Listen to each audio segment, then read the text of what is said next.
Good morning, good afternoon, good evening. Like we say on this show, it all depends the time zone from where you are watching us from.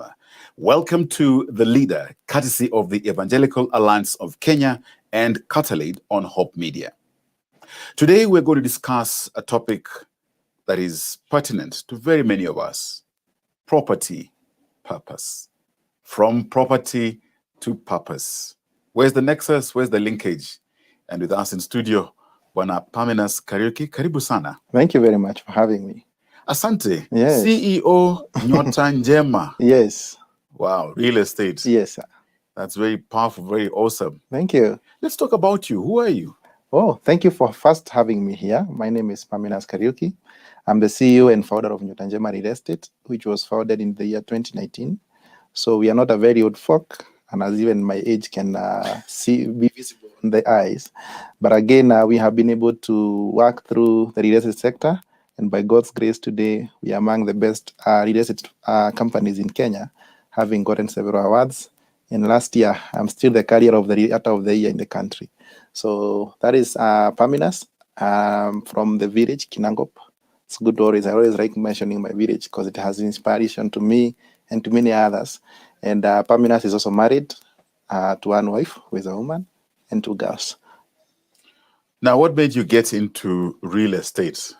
I think for me, I joined real estate because of passion and the desire to see people happy. It is in this sector that has a lot of issues that has been there in the past. So I felt, what can I do as a person to bring a transformation? So always, whenever somebody gets a basic need, like a house, they always feel very happy. And you see people even crying that they have received a house for themselves. So I thought, what better can I do in my life but putting smiles on people, putting hope on people, and giving people inspiration and purpose, especially with the ownership of property. So that's how I came up to real estate. I joined it immediately after campus. I was in Maseno University. So once I left Maseno University, even before I left, I had even proposed to the management then whether we could do a PPP to do a hostel project, because the students were not having enough accommodation. And being a student leader, I was trying to provide a solution to that. So even as a student, I was still passionate about seeing the students getting accommodation. I tried to approach some investors in Nairobi. The partnership didn't work as expected. But this didn't kill my morale to continue pursuing real estate. So when I left campus, the first place I joined employment was a real estate company, where I worked for around 3.5 years before now transitioning to mine.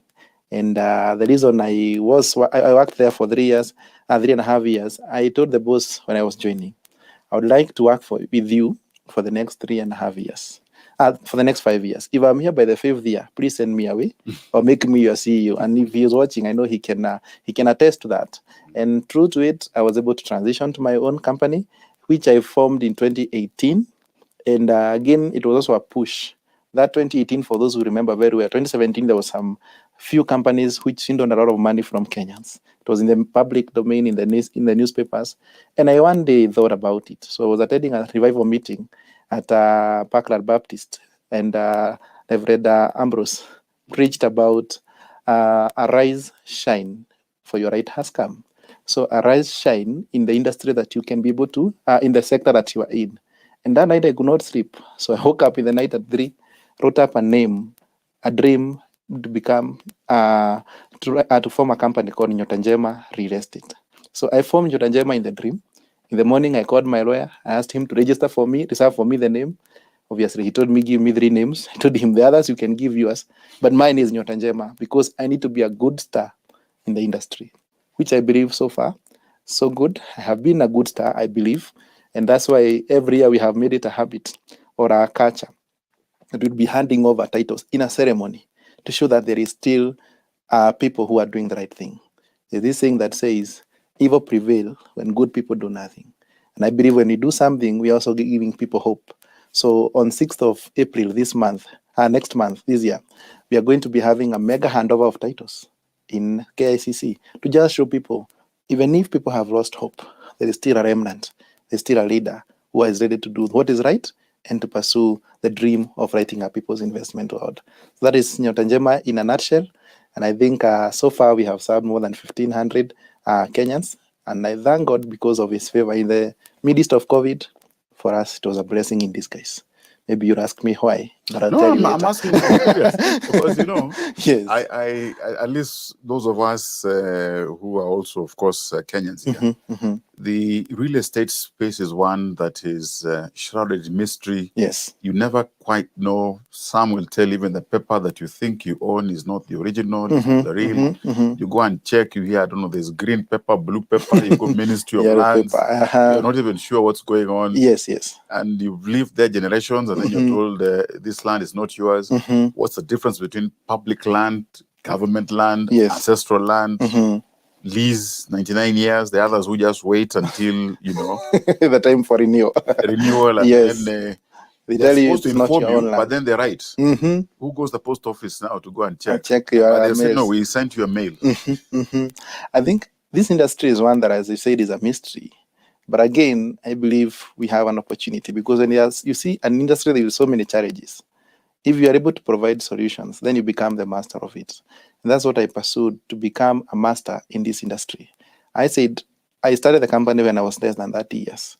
And I believe that by the time I'm 45 years, I will have caused an impact in this country. And the president of the day should be calling me to ask for advice in the real estate sector. The reason is this: people perish for lack of knowledge and wisdom. And that is what the word of God says. In the same regard, I believe people in Kenya have been perishing, one, for lack of knowledge. Number two, they also perish for lack of, for what we call ignorance. Because again, as you said, who checks their mails nowadays? But it's right. You're right. You pay for it every year, so you need to also be checking that mail. So the first thing I have decided is to do a lot of civic education. Whenever I'm doing it in the country, whenever I'm doing it outside the country, I think the last 1 week I have done more than 2 sessions online, and also yesterday I was in another media house. And what I'm doing is not just selling, because selling everybody can do, but can we create education? Can we create civic education, impactful education to people to check, like you asked? There are so many different types of ownership of land, but there are 2 main distinguished ones, which is either land can be on freehold or on leasehold. So the question is, what is leasehold and what is freehold? Freehold is where you have land in an obsolete ownership. In Kenya, they see it's capped at 999 years. But again, they know none of us will live for that long, maybe unless God gives you the grace. Then the other one is what we call leasehold. Leasehold title is regulated at 99 years. But also the leasehold title, you are supposed to be paying some rates on the same. Many of us don't know, or we know, but we forget, or we also know and we ignore. So what I've tried to do, I'm not a lawyer, but with my experience in the industry, I can confidently say most of us don't check the lease number of years in the lease. You buy a property which was issued in 1970, that is 44 years later, actually not 44, 54 years later. 54 years later, the lease was 1970. But you'll be told the lease is 99 years. So, but there's a balance. But there's a balance that is remaining. Because it has stayed already for 54 years. So if it was 99 years, there is only 44 years remaining. So again, lack of that keenness. And that is why owning property, you need to be purposeful. You need to know, why am I owning this property? Is it becoming a liability or is it becoming an opportunity? When you differentiate that, you'll be able to focus on ensuring everything is done right in regard to your property. You also mentioned lightly about the types of cards. There are many cards in the registry, in land registries. Green card is what is majorly more famous, because it is what you are able to generate from a title deed. But there are those lands around succession. There are those lands around allotment. So they have not yet been given a title deed. Maybe they are still in the process of adjudication in a certain in a community setup. So go to, for instance, an area where land is in the process of being adjudicated to the members of the community. It will not be on green card. I think it is usually in the yellow card. So you see, when you go to search into the green card, you not find the history, because it has not been yet issued to the final user. It is still a community land, but designated to a certain person. So you can find it maybe in the yellow card. And such are the things that I believe, even in your future interviews, you can also engage even a lawyer, a conversing lawyer, who can demystify this. I've just highlighted the basics because I don't want to go to the details, which I'm not authorized to. But basically, when you know the ownership of the title that you're having, then you are able to live and work accordingly. The last statement I want to say is the issue of succession. Succession land has had a lot of cases and chaos in this country because just last week, and I say this in public because I have no fear to it, I almost got swindled some money from buying a land in a certain area. So this guy came with a title which was looking legit, was looking very nice, and I asked him, why did the title transferred last year in September and you are selling it this year in February? So this was in March. So the guy told me, it has been on a succession. And then if I was quick to just get into the mix, I believe today I would be crying foul and have lost more than 15 million. But the truth is, I decided to go to the ground. When you say succession, the first person, the principal person on the ground is the chief. The chief knows how the succession, they write a letter to authorize or to show that this succession has been initiated from the primary ground. How many of us do that when you're buying succession land? So when I went to the chief, I found even the person who is selling that land is no longer anywhere in their register. More so, the person they are saying has died, that they have done the succession from, is still alive. So this, I'm not saying about years past. I'm saying about last week. How many of us were quick to just buy because it's a good deal? Because obviously succession properties are sold at a lesser price because you are told it is on the process. It may take long. So for me, I believe Kenyans, what we need to do is to just be more deliberate in doing our due diligence. Don't be rushing because of the price. Rush to pursue your dreams with purpose. Let's go back to factory settings. Yes. In the beginning. In the beginning. Genesis 1. Genesis 1. In the beginning. Yes. Property is not man's idea. Property is God's idea. It's God's idea. Take us back to Genesis. Definitely. Actually, we are partakers of God's work in sharing the property that he gave to us. The fact is, in the beginning, God made everything, including land, which is the basis of property. And he said to man, I give you all authority to subdue and to rule over the creation. I'm just paraphrasing it. And when this happened, man was given the authority to subdue, to take control, to take charge. But this did not mean that man is going to own it forever. Another thing that we have always had a problem when we think property will own it forever. So when we first of all understand this is God's gift to us as human beings, we are able now to take care of that gift. And that is why we will never have any land being increased. And the reason why we see the cost of land increasing is because land has limited, is not growing in size. It is actually we cannot add more land to the world. I know Dubai is doing such, and other countries are trying to rehabilitate the oceans. But that is a lot of work. How many of us have the power or the money to do that, or the finances to do that?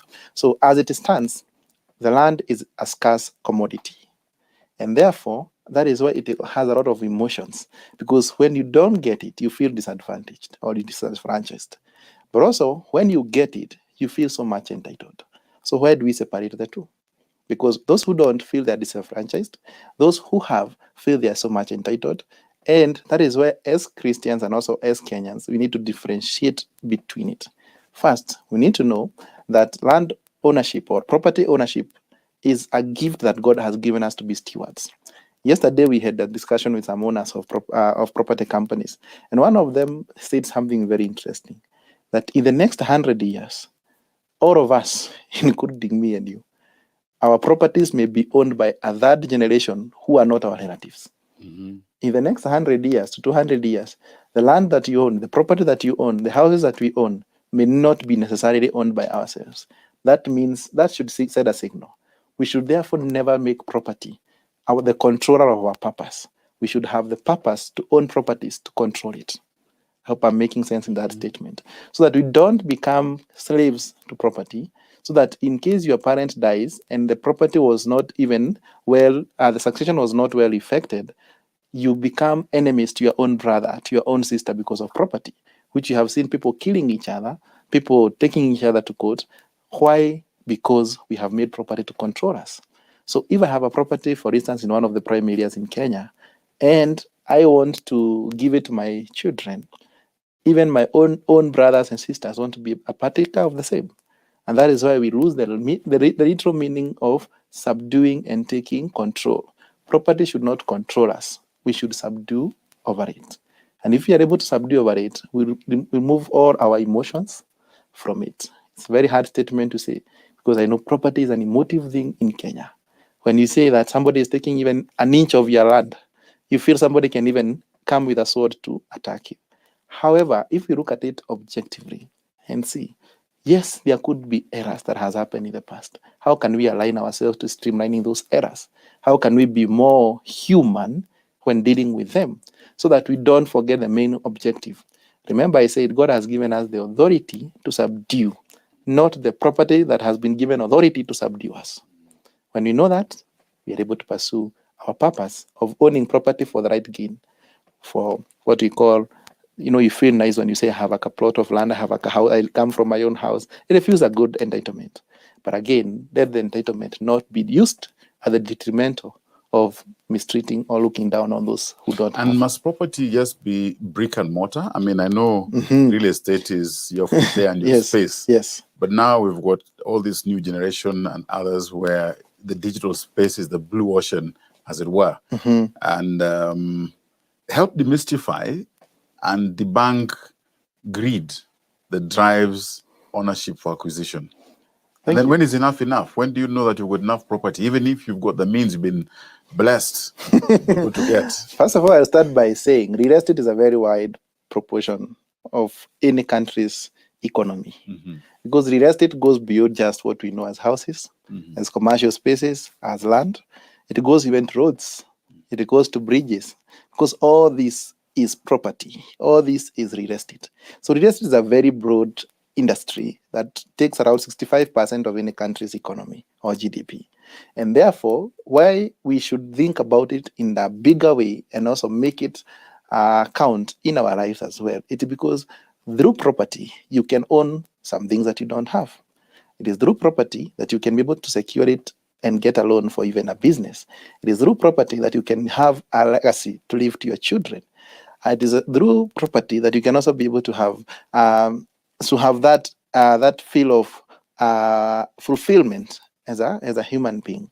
But again, property, as I said in my earlier statement, should not subdue us. In most cases, you asked how much is too much. I would say how much is too much. I'll respond it this way. It is the much that you can have with credible source of income. I repeat, the much property that you can have with credible source of income is the much that you can be able to say you have. Because if I want to get property that is, say, 1,000 acres, but that money I know I cannot clearly get it in a fair way. I can only steal to get that. Am I really owning that property? I'm becoming a corrupt person just because of the greed. So I think when we know that property ownership or the match that we need to get is the match that we can be able to get with our credible source of income, it demystifies the whole myth that how much is too much. Because if I can afford property of 1 million, I would buy a property of 1 million. If I can afford a property of 1 billion based on my income or my capacity to borrow and get that in a legal way, again, that is a capacity you can say how much is too much. However, let us not make property like a god, like another being that we cannot live without. I know there are people who have lived without property in the whole of their life, and they lived. But there are also others who have lived with a lot of them, but they live a miserable life. So for me, I desire anybody who wants to own property, own it in appropriate way, that you can be able to trace the source of your funding, the source of your income, so that you can also leave a generational blessing, not a generational curse. Because you may have a lot of them, but when you die, your children are fighting for them.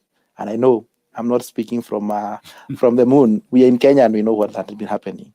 Indeed, we hear of stories where some children are waiting for their parents to die so they can offload this property. As late as the day before yesterday, somebody told me, and I'll quote, because I will not say the name, one of the billionaires in this country, very rich guy in Kenya, has a lot of property, but they don't even share with the children. The man is more than 80 years. I've not said how many years so that you don't guess the number. The man is more than 80 years. But the child, the son, I think he got into drugs and now he has been isolated. So he sleeps in a servant quarter in the man's house. It's good. It could be disciplining the child. But why should I have all these things and lose my own son, lose my own daughter? The son is saying, I'm waiting for my dad to die so that I can start selling his property and regain my better life. It's quite unfortunate. I'm saying this from a practical example of somebody that I know, that the son is saying. So I'm praying for my dad to pass very fast. That's a very unfortunate thing. So to me and to you, the question we should be asking ourselves is, can we make property, our family, part of it? Let them enjoy. Because you don't know when you'll go. We may be with you today, tomorrow we are not there. But the truth is, the enjoyment, the property should not be just for having the wealth, as it is said. The greatest wealth is to enjoying that property. Property, we should not be serving the property. We should not be serving our wealth. The wealth should be serving us. And if it is not serving you, you're only having a lot of it, but you cannot be able to enjoy it with your family, enjoy it with yourself even. You know, there are guys who have so many properties, but when you see even the life they are living, they're like paupers. It's quite unfortunate. That is worshiping the property, that it is controlling you instead of you controlling it. So in my view, as a young man, as much as God will give me, I desire to enjoy my property, my wealth with my family, so that even long after I'm gone, they will be feeling Dad really enjoyed the property with us, the wealth with us. It seems then you're speaking to purpose. Unpack for us that purpose in terms of what is that driving passion that leads to ownership of property. To ownership of property. I think for me, the greatest purpose in life is to leave a worthwhile legacy. And a legacy cuts across so many things. I did that program of Man Enough, and I can say it cuts along so many things. And I just say, one, you live responsibly. When you live responsibly, you are leaving a legacy to your children, to those employees that you have in your offices, to those colleagues you are working with. So life of purpose is defined by where you want to go. How you want to go is the purpose, is a journey. So if I want to become well known for my character, well known, I say that 45, I want to be consulted by the president of the day. That is a purpose I have. So what inspires me is that I want to leave a worthwhile legacy that even the president of the day can say, I want to talk to Paminas because I have seen him do business in a credible way. He could be having inputs in making this country a better place. That is the purpose. So for me to get that purpose, I must not let greed control me. I must not let money control me. So purpose becomes the definition of my direction to life. So in this case, in regards to property, let me narrow it down. When owning property, we should ask ourselves the question, why am I owning this property? If I'm owning it to help me solidify my family relationship, it's for a good cause. If I'm owning it to have to be able to create a worthwhile legacy, where my children will be taking this pride and saying, Dad left us this one. And again, also having in mind the different age groups that we are having, because we are having a change in our age groups nowadays, where the Gen Zs are less concerned with properties. So you may have a lot of properties for them, but they don't even care why it is. So how do we make them part of your ownership? Because you can be working very hard, but when you die, or when you of old age, they don't even care where the properties are. Will they be helpful to you? So my question, my comment on the purpose, let everything we do it first unto the Lord, and even as we do it unto ourselves. Because when you do it unto the Lord, you know whether it is in line with God's purpose in your life. If God has called you to ministry, you could own property to start churches. You could own properties in different countries to be able to have a church or a branch of a church there. If it is somebody who is in the school, in academia area, they could be owning properties to start schools in that area. So the main goal that you have in life should inspire you to owning property in that regard. A good example, some of us are working from 8 to 5. So we don't have any cash, any source of other income, any cash flow. So you can start, say, a side hustle business of buying a property building some rentals, which will be giving you an additional income at the end of the month. That money, that business will be anchored on property. It will not interfere with your daily career. It will not steal your boss's time, but it will be giving you an extra income. So if you are looking for extra income, you can buy or invest in properties for that purpose. If you are looking to grow your portfolio, it's also very important to know that if I'm looking to grow my portfolio, the greatest way to grow your portfolio, and I had some people, including one of them, I'll not question the name, but maybe you had them being interviewed in Parliament when they were getting appointed. And one of them said they bought a property at 30,000 in KU. If you know, you have been following this story, you know what I mean, in Kawasukari area. When he was a student in KU, today the same property is worth 15 million. So he bought the property for speculation. And that's why his net worth has increased from 30,000 to today 15 million. This was in the public domain. I had it. So maybe you also had it. So these are practical examples of knowing you can build your wealth through property, because it has been proven across worldwide that land is the only asset that does not depreciate in value regardless of inflation. Even if, but let me put a caveat, if it was not overpriced in the first place. Because if it was overpriced, before it stabilizes the price, it will take time. But if it was well sold to you at the right value, it will take time to, it may take time to appreciate. But it is the only one we are sure. Even when the inflation is at 9%, land will always be growing in value. And this is because it is affected by many other things. One, scarcity, I said. The other one is macroeconomic factors. When the government does a road, the government does a school, maybe a neighbor has done a hotel. You know, you cannot change. You cannot determine what the other people will do. But when they do them, they are able to appreciate your value.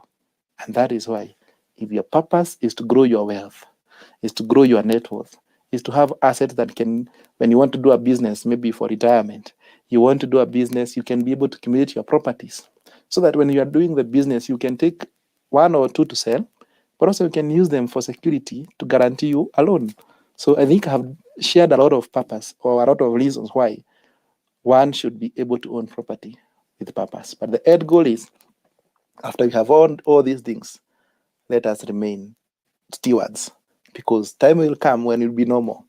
If you are not good stewards, other bad stewards will take over. If you are good stewards will also take over your properties. What comes to mind is when Christ said, what is it for a man to benefit a man to own the whole world and lose his soul? And lose his soul. Actually, that is what drives me in life. I would desire to do the right thing at whatever cost. Because what benefits a man to own everything in the world and to lose their soul? Let me actually add something. I'm not adding to the Bible, I'm adding a statement. What does it benefit a man to own the whole country, to own the whole area, to own the whole region, but your children become wasted because you did not own that property in the right way? How I pray that we can all be conscious, having a living conscience. I'm doing this to live a purpose, not only for me, but also for my generations. Remember, the Bible says that God will pass his blessings to the fourth generation. I believe even curses will be passed to the fourth generation. So if this is the case, how do we have to own properties, be known that we are the richest in the country, we are the wealthiest with the largest portion of land or the largest portion of buildings in the republic, but in the reality, our families will be left languishing. One, because we didn't do the right transition. Number two, because we didn't own the properties in the right way. So in my view, the best thing we need to do is to make sure as much as we get, let it be for the glory and honor of God. When it is for the glory and honor of God, when he sees you're going in the wrong direction, if you have living conscience, he'll tell you, use this path, because his word is a lamp unto our feet and the light unto our path. So he'll show you the right direction to go. Yeah. Which biblical examples come to mind? Because in the Kenyan context, it's not just now that you see people who may have property. There are those who had immense property in the Bible. The practical one, of Abraham was told to, I'll give you as far as your eyes can see. I'll give you that land. But you see him as a practical, good example of stewardship over the property. Because Abraham, remember, he didn't have sons. He didn't have somebody when he was being promised of these promises. He didn't have Isaac. So when God was promising him that he'll give him land, he'll give him as far as his eyes can see, God is going to give him that property or that land. He didn't have even children. I'm remembering that. But he didn't take this just to exalt himself. He took it to glorify God with it. And it is through Abraham that generations have been born. Israel was born. And today, we all look up to, read up the stories of the Bible, of what Israel was able to do and to enjoy in that land of that God promised Abraham. We have seen other people in the same Bible. A good example in the book of Genesis, I think 26, of this man who went to it's called, I'm remembering the name. It was Joseph. It was Joseph who went to a foreign land, and his uncle gave him a small portion to do farming. I want to show the importance of being contented with the property God has given you. When Joseph went to that foreign land, it was during a famine, it was during a drought, but he said he wanted to practice his faith in the property God had given him. I see him plowing and planting seeds. And at the harvesting time, the Bible says he harvested 100 folds. If you look at it that way, he was able to get the property he had been assigned. He used it for the right purpose. He exalted his God in his faith, and he was able to harvest 100 folds. And therefore, it brings the aspect of contentment with the property that God gives us. However small, if it is a 50 by 100, take it with gladness. Don't complain. Why am I getting a 50 by 100 when my neighbor has a whole 10 acres? Remember, the much that God has given you, he is expecting you to exalt him with only that property. So for me, what I can say, biblical examples are there. We have seen Abraham. I've used Joseph as an example just to make it come home. And Abraham was given much, he utilized the much. Joseph was given little, he utilized the little. But the Bible says, if you read that chapter 26, the Bible says, and Joseph started to become wealthier and wealthier until the people of the land started complaining that this man is becoming too wealthy for us. Can you imagine? From the small he was given, he was able to multiply it. So again, as I said, as far as from the credible source, you can always be able to scale it up and to get more and more. How do you nurture contentment? Because it seems to me, if we're not careful as man, as we seek, then it seems to be a hole that is never really quite full. I think contentment is a very hard thing to comment about, but I also say it is a very easy thing to comment about, because godliness without contentment is what? Is it godliness with contentment is pure gain. So godliness without contentment is pure loss. I just paraphrase it as it is. So for me, I believe, one, we have said we should own our properties through godly ways, through credible ways, and also through verifiable ways. When we have done it that way, the next step comes in, and how much is too much is what you asked me. I'll go back to it. As far as Joseph was given that small land, he traded, he farmed, he worked on it, and he got 100 folds, even during the desert, the famine. The same way I want to say it, the little God has given you, be contented with it, even as far as we are praying God for more. Because one thing about life, and I know this is a very controversial discussion that we usually have, how when you get a property, say you have a property in your shags, you want to have a property in Nairobi. When you have a property in Nairobi, in one area, you want to get in a better area. When you get in a better area, you want to get in a far much better area. But you know what? If you are not doing this out of, one, stressing yourself, you are doing it because you have the capacity to do it. For me, I believe it is the right thing to do. But if you are doing it to just compete with others, that is greed, that is not right. And if you do it that way, we are going to lose our purpose of owning the property. But if you are doing it because you have the capacity to do it, you're doing it because you have the ability to do it, and you have the finances to do it. For me, I believe, keep on doing it, but remember the whole purpose is to ensure you are leaving a worthwhile legacy. That people will not be saying, this guy was able to get a lot of property, but he was a thief. It is not very fair. It's not very right for me to be called a thief. Even your children will be associated with a thief.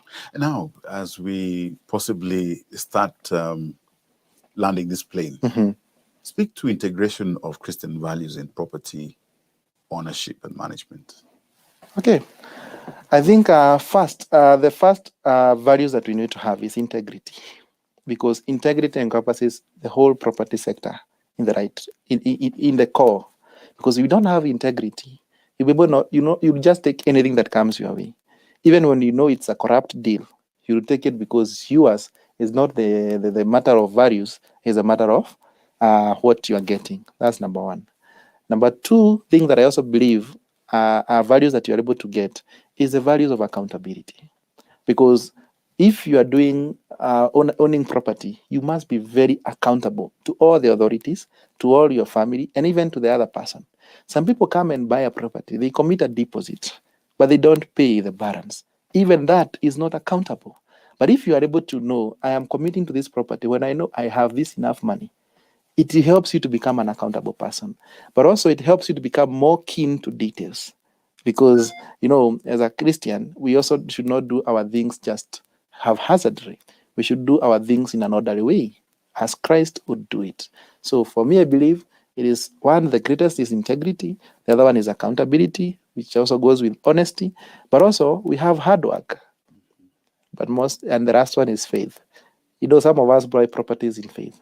I'll tell you, don't fear to start, because the process of owning property starts with the first step.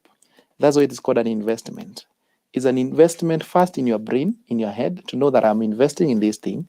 So when you create it in the mind, you have to work on it on the ground. So it helps you also strengthen your faith. Sometimes you are servicing a mortgage, you don't know where the next coin will come. But because you're engaged in the property, God, you have to continue seeking God as far as you're working to make sure that He provides for you with the finances you need. So for me, faith comes in very handy when you are buying or investing in property. And the last one is trust. Trust is very important. Trust if you are the buyer, trust if you are the seller. Because sometimes some of us will come and commit into an agreement. Then when you see a better deal, you want to get that better deal at the expense of the existing agreement. How I pray that we never be greedy, but be trustworthy in what we do. And it's like, really, we were told, someone says that there's more than enough for all of us, yes, but not enough for any one of us. That's true. And that's a fact. There's more than enough for all of us, but it's not enough for anyone. Because again, not anyone will own property. And let me just disclaim that property is not for everyone. It's for those who are willing to own, for those who are willing to take the first step. The biggest success in those who own properties is just taking the first step. You don't invest because you have. Invest because you are willing. Because it also gives you a motivation to wake up in the morning. It is when you are investing, I say the best time to invest was 10 years ago. The other best time is now. Because 10 years later, you might be in the same position saying, I wish I did it 10 years ago. So for me, my concept is try it now with as little as you have. Just do your due diligence, get to commit, and pray God to give you the grace to pursue it. Remember, you're not doing it out of flattery. You're not doing it to impress anyone. You are doing it in line with your purpose. Because tell me, if you want to start a business in the future, after one working, being employed for 30 years, they want to start a business. The question I should ask is, how prepared are you to start that business? So some of the way to prepare yourself is to owning property. Yesterday, a man came to my office. He told me he bought a property at that 3 million around 1999. Today, the property is worth 120 million in Nairobi. This guy started with a step of faith. Today he's enjoying. By the way, so the way he was relaxed in my office, and I was like, gosh, I'm under pressure to do a lot of things. But this man is just happy with his life. So again, the concept of us seeing the opportunity in the purpose of owning property helps us then to come back to what you have asked. And when your time comes and you have to transit from this world, or unless, of course, Christ comes. Yes. What is that you take away? The most important thing you take away is what legacy you left. Because all of us, unless you are going to be cremated, and that's not allowed in Christian circles, you're going to be going back to the 4x6x6. So as far as we have owned everything, we'll all go back there. And soil will go back to soil, dust will go back to dust. But the legacy you have left with the properties that you own is what will outlive us. So my desire is that by the time I'm leaving this world, either to join Christ in heaven when he comes, or by virtue of death, by the way of death, I should leave a worthwhile legacy through my property. Not saying this guy was a wealthy guy, but we cannot define his source of wealth. Thank you. Indeed, that has been an engaging discussion from property to purpose. Asante sana, Bwana Pamina. Thank you. Thank you very much for having me. And we look forward to joining you in that journey. Thank you very much. You said in a couple of years you want to be in the kitchen cabinet advising on real estate. I should be. Not I. Actually, one day I met one person who told me it's not if when I become, it's a matter of when. Don't worry, you'll be consulting for me because I'll be not the president. I'll be very happy. I look for you. Thank you very much. That has been the leader, courtesy of the Evangelical Alliance of Kenya. We thank you for the privilege of your time. I'm Edmund Mudibo. Stay well. Be blessed.